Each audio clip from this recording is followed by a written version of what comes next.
This is the second clip now. We're going to look at water. So water is, again, the most abundant compound you'll find in our body. We talked about this a little bit in the first unit. It's about 2/3 of our body weight generally, or about 40 liters.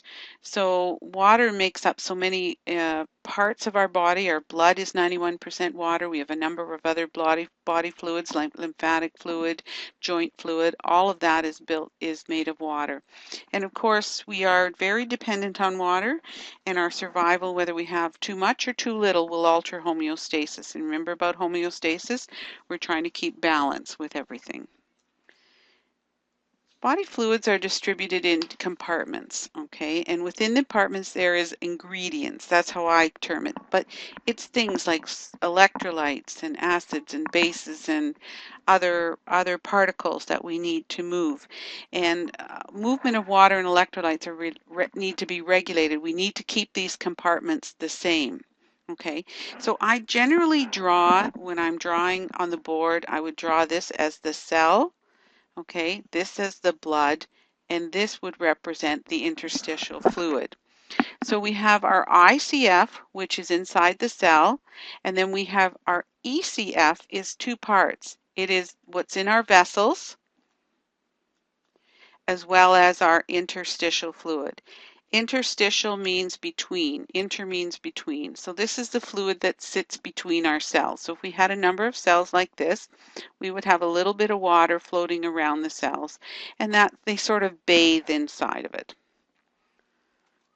So this picture just demonstrates all the water that we have in our body, and this dark brown piece here, this dark brown ring, represents all of the water that we have inside our cells. So you can see it's about 63%. You know, some textbooks say 65, 62, it doesn't matter. So it's a 60 something, okay, versus the rest of our water, which is 37%. And you can see it represented by the other colors. So this interstitial fluid, remember, that's the fluid that's in between our cells. This is plasma, is the water of our blood, okay? And that's the water, this represents the water inside of our blood. Our lymphatic vessels, which travel around our body, cleansing our blood all the time, that's lymph fluid. Now, transcellular fluid is just a number of bits and bobs. Okay, that's not the way to say it, bits and bobs, but it's all the other sort of extra fluid, like our fluid in our eyeballs, our CSF. So let's put eyes here. CSF stands for cerebral spinal fluid, joint fluid. All of those are examples of extracellular or transcellular fluid, which is part of the extracellular fluid. So collectively then what we have is we have all of this, okay, ICF here, and this represents all of the ECF. Okay. Now I'll go over this again in the notes with you as well. Now I'm just looking at this to represent the types of ingredients I said that we have, and so you can see that these are electrolytes, and we'll talk about electrolytes shortly, but electrolytes, we have them in both the extracellular, the ECF, and the ICF, okay, intracellular.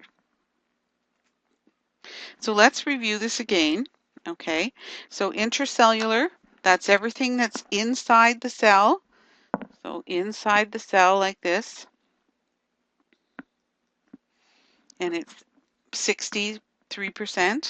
And then extracellular, that's everything outside the cell. So our plasma, or our blood, if you will, the water of our blood, it's interstitial fluid, okay, the fluid between the cells.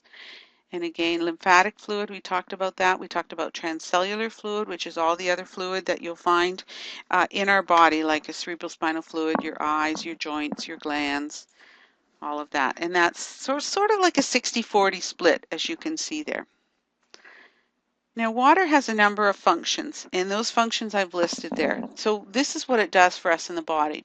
So it's a solvent. So think about a place where reactions can happen. Okay, so for example, if I put baking soda in water, then that would dissolve. Okay, a reactant then, water is the participant.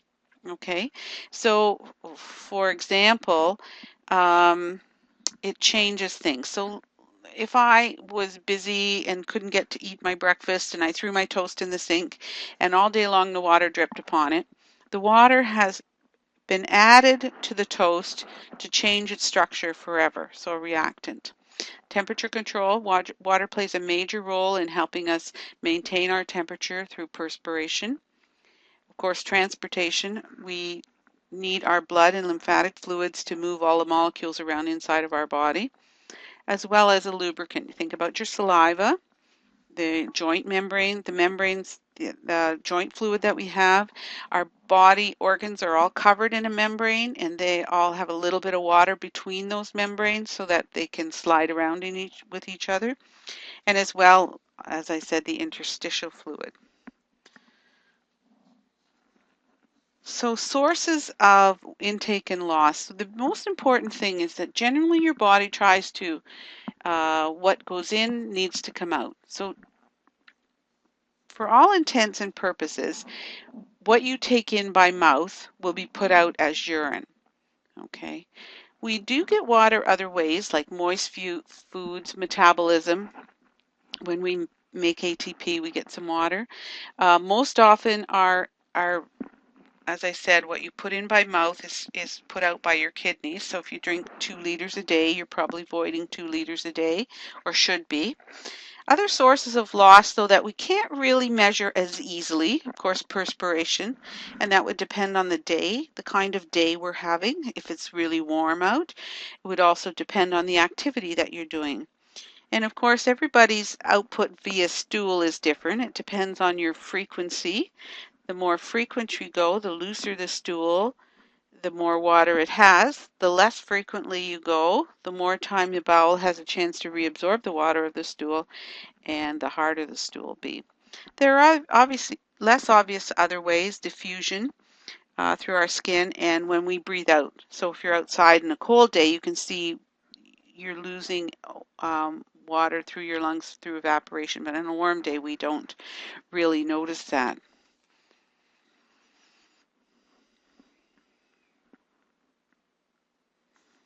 Okay, so what we're looking at here is we're looking at just a chart in comparison. So this is what I was saying to you earlier, that generally what you take in, okay, you put out by urine.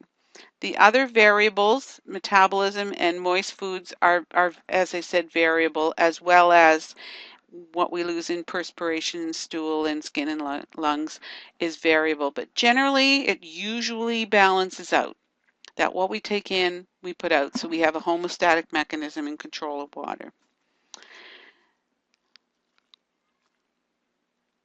So as I said, most of our intakes through our beverages, 1,500 mils, but I know many of you will probably have more than that. Some coffees now are 1,500 mils, and output, just as we've talked about already. Less obvious, as we said, was uh, water loss, evaporation through skin and lungs. And these are the places that we don't have as much control. So perspiration on a very hot day, person might get dehydrated, as well as someone who's got rapid respirations might lose more water than expected through that process. Generally, the rule of thumb is what you take in, you put out. That's our summary of water.